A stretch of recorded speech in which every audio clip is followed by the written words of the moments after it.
오늘 박지원 전 대표가 다른 방송에 나와가지고 민주당하고의 연대 가능성도 뭐 열어놓을 수 있다 이런 이야기도 하고 있는데 민주당과의 연정은 국민의당은 어떻게 보십니까? 뭐 연합정치라는 것은 뭐 원래 그 정부 출범할 때 하는 거고요. 네. 그래서 지금은 뭐 그런 논의 자체는 좀 불가능하다 이렇게 보고요. 이미 상당히 많이 왔지 않습니까? 그래서 정부의 어떤 그 실책이나 이런 것들도 약간 드러나고 있는 상황이기 때문에 연정을 하게 되면 책임을 같이 져야 되는 상황이 되거든요. 그래서 저희 입장에서는 아마 그 얘기 나왔을 때 의원들 굉장히 반발이 많았던 걸로 알고 있고요. 알겠습니다. 바른정당하고는 어떻습니까? 네, 현안별로 가능하지 않겠냐. 바른정당 같은 경우에는 사실 여러 가지 저희가 공통점이 좀 있어요. 지금 국감 현장에서 스타 의원이 되고 싶은 분들이 여러 가지 단어들을 내세우면서 구정부, 신정부 싸우는 모양이에요. 의원들이 대리전하는 모양인데 이현주 의원께서는 추석 연휴 어떻게 보내셨습니까? 저는 지역구 좀 이렇게 다니고요. 그리고 저희 친정이 또 부산입니다. 그러시죠? 그래서 친정에 갔다가 또 올라오는 길에 또 이렇게 잠깐 충북에 들렀습니다. 민심이 어떻던가요, 보시니까?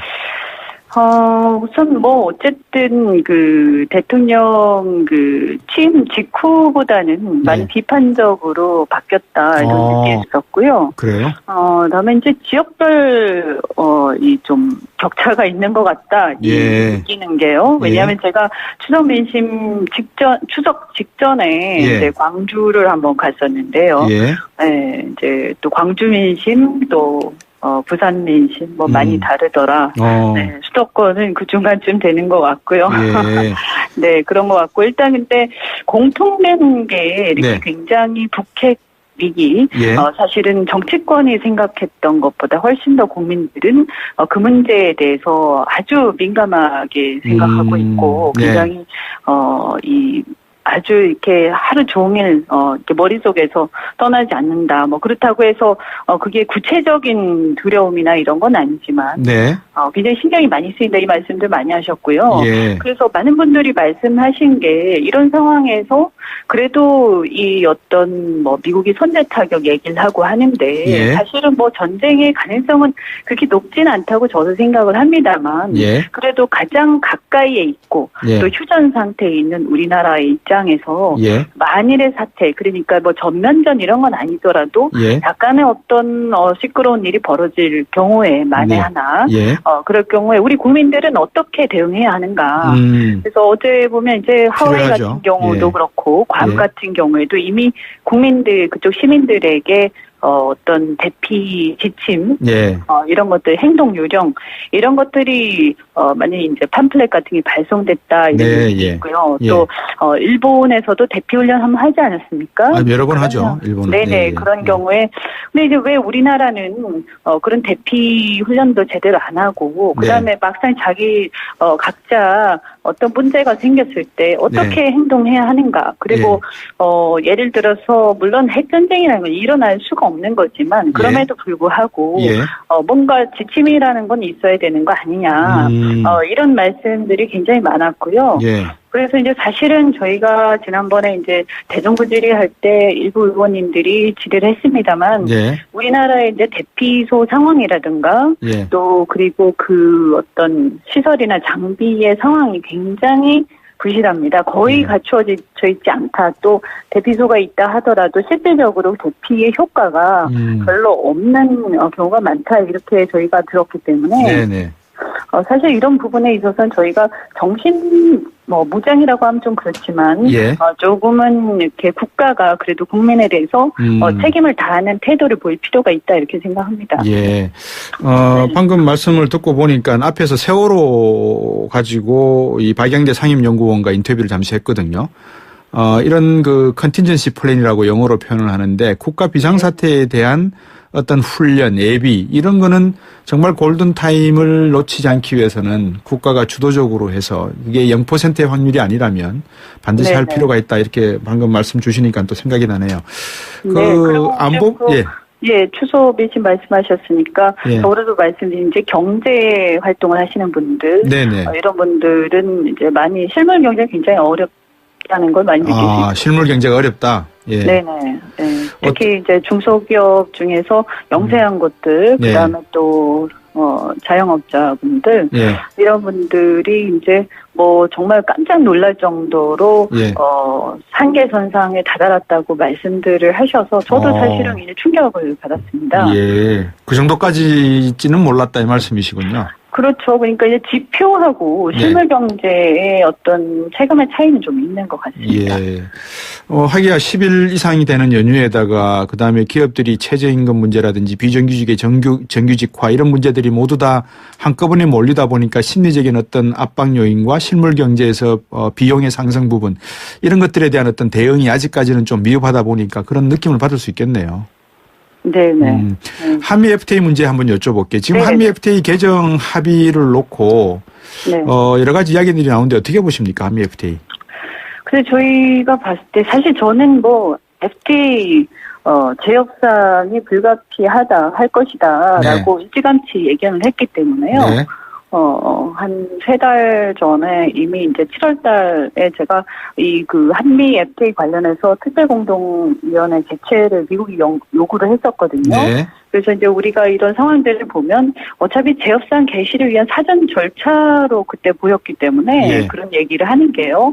그래서 결국 미국은 정해진 수순을 밟고 있는 것이다. 그래서 머지않아 재협상에 돌입할 수밖에 없기 때문에 우리가 사전에 이것을 철저히 준비를 하고 재협상 안 할 수 있다. 이런 식의 얘기는 안 하는 게 좋겠다. 이렇게 제가 얘기를 했었는데 근데 이제 오히려 이제 정부 여당 측에서는 또 일부 반발하기도 하고 재협상은 없을 것이다 이렇게 공언을 하셨는데 근데 저는 이제 이런 걸 보면서요. 이제 매번 이렇게 너무 안이하게 대응하는 거 아니냐. 이렇게 거짓 희망을 주는 행위는 좀 안 했으면 좋겠다. 그리고 실제적으로 우리가, 낙관을 했을 때, 뭐 긍정적인 태도를 갖는 것은 좋지만, 그래도 정책이라는 것은 항상 최악의 경우를 대비를 해야 되는 것이고요. 좀 냉정할 필요가 있다. 그래서 지금 통상팀을 한 9월 들어서야 이제 다 진영을 짰는데요. 굉장히 좀 많이 늦었다 이런 생각 좀 아쉬움이 듭니다. 안철수 대표가 문재인 대통령에게 사과할 필요가 있다라고 지적을 했는데 그 부분은 어떻게 보십니까? 뭐 이걸 사과를 할 필요가 있다 이렇게 얘기할 수도 있을 거고요. 어쨌든 간에 국민들한테 솔직히 얘기를 하지 않으신 걸로 보이거든요. 왜냐하면 이미 사실 저도 다 예견을 하고 있었는데 그것을 뭐 굳이 정부가 몰랐겠느냐라고 저는 생각을 하고 다만 어떤 뭐 안 할 수 있지 않을까라는 희망을 좀 갖고 있었을 것 같아요. 근데 그럼에도 불구하고 우리 국민들한테는 이런 어려운 상황이 올 수 있기 때문에 우리가 모든 준비를 다 하겠다라고 하는 것이 좀 더 좋은 바람직한 태도가 아닌가. 그래서 이런 자꾸 너무 낙관적인 자꾸 거짓 희망을 주는 부분들에 대해서는 좀 시정할 필요가 있다고 생각을 합니다. 이현주 의원께서 강조하시는 부분이 이제 거짓 희망이라는 단어 같은데요. 지금 소속하고 계신 데가 상임위원회가 기획재정위원회 아니지 않습니까? 저번에 뭐 약간 좀 설화 사건도 연계가 되었던 일이 있었지만 뭐 급식 관련된 이야기도 있었고 이런 모든 것들을 이현주 의원의 진심은 사실은 이런 거짓 희망이라든지 국가의 재정을 급격히 확대시킬 수 있는 부분에 대한 정책은 조심스럽게 다루어보자 아마 이런 내용이셨던 것 같은데 이 기획재정위원회에서 이번에 국감에서 좀 이현주 의원께서 나름대로 국가의 재정 문제라든지 좀 깊게 들여보실 생각이 있는 게 있으면 좀 지적해 주시죠. 방송을 통해서. 네네. 뭐 우선 저는 지금 정부가 이제 성장론이라고 얘기는 하는데 이제 사실 즉 분배론이라고 봐야 되겠죠. 그래서 분배론이다. 소득 주도 성장론을 이제 들고 나와 있는데요. 사실 이게 간단히 얘기하면 임금이 올라가면 국민 총소득이 올라가고 그래서 소비가 늘어나니까 내수가 늘어나고 성장한다 이런 얘기거든요. 근데 이제 이 논리 자체가 우리나라 상황에 전혀 맞지가 않아요. 그래서 임금이 올라가도 우리나라는 한계 기업이나 자영 굉장히 많아서 일자리가 오히려 감소되기 때문에 총소득이 늘어나지 않고요. 예. 또 물가가 인상이 되지 않습니까? 임금이 늘어나면요. 예. 그래서 실질 소득은 줄어들어요.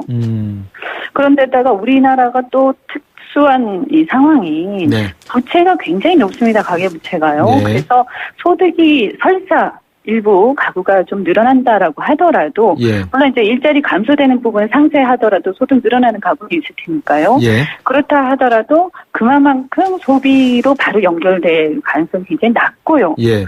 또 이것이 이제 원가가 상승하기 때문에 인건비 상승을 하니까요. 네. 그러면 오히려 이게 개방 경제잖아요. 네. 그러니까 수입이 늘고 예. 국산품 판매가 줄어들어요. 예. 그래서 우리처럼 특히 내수 시장 규모가 한계가 있는 나라에서는 네. 이걸로 성장한다라는 것은 저는 전혀 터무니없는 얘기다 이렇게 생각을 합니다. 그래서 예. 다만 이제 제가 얘기하는 것은 네. 그럼 이거 분배론을 가지고 예. 얘기할 수는 있겠다. 예. 그럼 이거를 성장한다라고 얘기하지 마라. 차라리 예. 네, 분배 측면만 가지고 본다면 모르겠는데. 그게 더 정직한 이야기다. 분배만 가지고 이야기한다는 네, 그렇죠. 게. 예. 그래서 이거 가지고 자꾸 성장하면 실제로 네. 성장이 전혀 안 되고 알겠습니다. 마이너스가 될 가능성이 많은데 예. 그러면 성장 자체가 굉장히 힘들어지죠. 그래서 네, 아마 예. 최근에는 정부도 이 문제를 좀 인식은 한 것 같습니다. 뭐 경제 전문가이신 듯해요. 벌써 기획재정부 재정위원회에 계시니까 경제 이야기는 그 정도로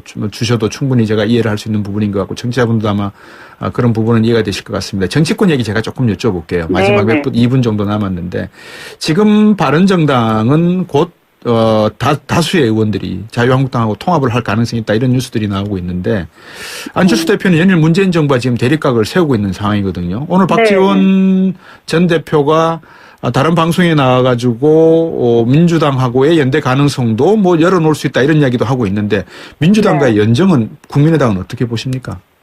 뭐 연합정치라는 것은 뭐 원래 그 정부 출범할 때 하는 거고요. 네. 그래서 지금은 뭐 그런 논의 자체는 좀 불가능하다 이렇게 보고요. 이미 상당히 많이 왔지 않습니까? 그래서 예, 정부의 어떤 그 실책이나 알겠습니다. 이런 것들도 약간 드러나고 있는 상황이기 때문에 예. 연정을 하게 되면 책임을 같이 져야 되는 상황이 되거든요. 그래서 저희 입장에서는 아마 그 얘기 나왔을 때 의원들 굉장히 반발이 많았던 걸로 알고 있고요. 알겠습니다. 예, 바른정당하고는 어떻습니까? 네, 뭐 현안별로 가능하지 않겠냐. 근데 예. 바른정당 같은 경우에는 사실 여러 가지 저희가 공통점이 좀 있어요. 그래서 네. 지향점도 그렇지만 네. 좀 어떤 반패권을 위해서 좀 네. 몸부림치고 있는 그런 부분들이 알겠습니다. 있겠는데 예. 다만 이제 바른정당 내부에 어떤 어려움이 좀 있는 것 같아요. 네. 그래서 좀 잘 해결되기를 바라고 예. 저희는 좀 함께 가면서 알겠습니다. 정치 발전에 기여를 하자. 우리가 예. 같이 손잡고 가자 이렇게 예. 생각을 많이 하고 있습니다. 국민포럼도 주도적으로 끌고 계시니까 바른정당하고 많은 이야기 나누실 걸로 알고 있습니다. 다음에 또 한번 시간 내서 인터뷰 한번 갖도록 하겠습니다. 오늘 말씀 고맙습니다. 네, 고맙습니다. 네, 이현주 국민의당 원내 수석 부대표였습니다. 그 정계 개편의 요구가 굉장히 강해져서 국민의당과 민주당과의 어떤 뭐 합당이나 혹은 뭐 이런 모색도 갑자기 생기지 않을까요? 그러니까 문재인 대통령이 어떻게 하냐에 따라서 통합이 가시권 안에 들어올 수도 있다. 뭐 연정을 한다든지 정책 연합을 한다든지 하는데 예. 120석 민주당, 국민의당 40석, 바른정당 20석, 정의당 친여 무소속 하면은 딱 190석이 됐습니다. 예. 이걸 연정 개혁 벨트로 묶어가지고 이게 국회 선진화법이 아주 나쁜 법이에요.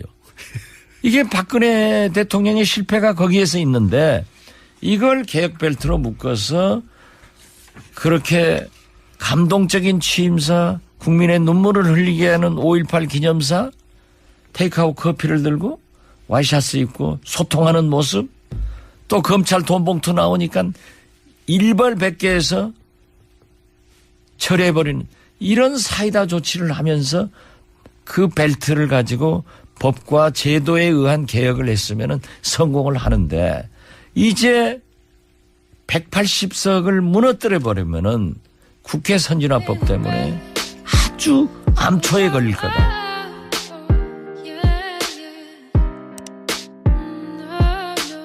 이라는 건 일어날 수가 없는 거지만 그럼에도 불구하고 예. 뭔가 지침이라는 건 있어야 되는 거 아니냐 이런 말씀들이 굉장히 많았고요. 예. 그래서 이제 사실은 저희가 지난번에 이제 대정부 질의할 때 일부 의원님들이 질의를 했습니다만 예. 우리나라의 이제 대피소 상황이라든가 예. 또 그리고 그 어떤 시설이나 장비의 상황이 굉장히 부실합니다. 거의 갖추어져 있지 않다. 또 대피소가 있다 하더라도 실질적으로 대피의 효과가 별로 없는 경우가 많다. 이렇게 저희가 들었기 때문에 네네. 사실 이런 부분에 있어서는 저희가 정신 무장이라고 하면 좀 그렇지만 예. 조금은 이렇게 국가가 그래도 국민에 대해서 책임을 다하는 태도를 보일 필요가 있다 이렇게 생각합니다. 예. 방금 말씀을 듣고 보니까 앞에서 세월호 가지고 이 박영항에서 스타 의원이 되고 싶은 분들이 여러 가지 단어들을 내세우면서 네. 예, 구정부 신정부 싸우는 모양이에요. 의원들이 네. 대리전하는 모양인데 예. 이현주 의원께서는 추석 연휴 어떻게 보내셨습니까? 저는 지역구 좀 이렇게 다니고요. 예. 그리고 저희 친정, 예. 친정이 또 부산입니다. 그러시죠? 그래서 네, 친정에 갔다가 또 올라오는 길에 또 이렇게 잠깐 충북에 들렀습니다. 예. 민심이 어떻던가요, 보시니까? 우선 어쨌든 그 대통령 그 취임 직후보다는 많이 비판적으로 바뀌었다 이런 느낌이 있었고요. 그래요? 다음에 이제 지역별 이 좀 격차가 있는 것 같다 느끼는 게요. 왜냐하면 제가 추석 민심 추석 직 오늘 박지원 전 대표가 다른 방송에 나와가지고 민주당하고의 연대 가능성도 열어놓을 수 있다 이런 이야기도 하고 있는데 민주당과의 연정은 국민의당은 어떻게 보십니까? 연합정치라는 것은 원래 그 정부 출범할 때 하는 거고요. 네. 그래서 지금은 그런 논의 자체는 좀 불가능하다 이렇게 보고요. 이미 상당히 많이 왔지 않습니까? 그래서 정부의 어떤 그 실책이나 이런 것들도 약간 드러나고 있는 상황이기 때문에 연정을 하게 되면 책임을 같이 져야 되는 상황이 되거든요. 그래서 저희 입장에서는 아마 그 얘기 나왔을 때 의원들 굉장히 반발이 많았던 걸로 알고 있고요. 알겠습니다. 예, 바른정당하고는 어떻습니까? 네, 현안별로 가능하지 않겠냐. 바른정당 같은 경우에는 사실 여러 가지 저희가 공통점이 좀 있어요. 들었는데요. 국감 현장 입니다만 그래도 가장 가까이에 있고 또 휴전 상태에 있는 우리나라의 입장에서 만일의 사태 그러니까 전면전 이런 건 아니더라도 약간의 어떤 시끄러운 일이 벌어질 경우에 만에 하나 그럴 경우에 우리 국민들은 어떻게 대응해야 하는가. 그래서 어제 보면 이제 하와이 같은 경우도 그렇고 괌 같은 경우에도 이미 국민들 그쪽 시민들에게 어떤 대피 지침, 이런 것들, 행동 요령, 이런 것들이, 만약에 이제 팜플렛 같은 게 발송됐다, 이런 얘기 있고요. 또, 일본에서도 대피 훈련 한번 하지 않았습니까? 여러 번 하죠, 일본은. 네네, 그런 경우에.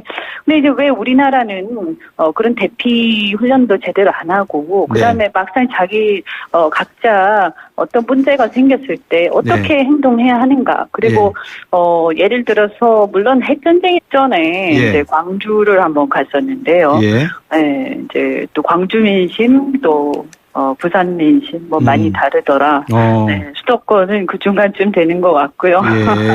네, 그런 것 같고 일단 근데 공통된 게 이렇게 굉장히 북핵 위기, 사실은 정치권이 생각했던 것보다 훨씬 더 국민들은 그 문제에 대해서 아주 민감하게 생각하고 있고 굉장히 아주 이렇게 하루 종일 이렇게 머릿속에서 떠나지 않는다. 그렇다고 해서 그게 구체적인 두려움이나 이런 건 아니지만 굉장히 신경이 많이 쓰인다 이 말씀들 많이 하셨고요.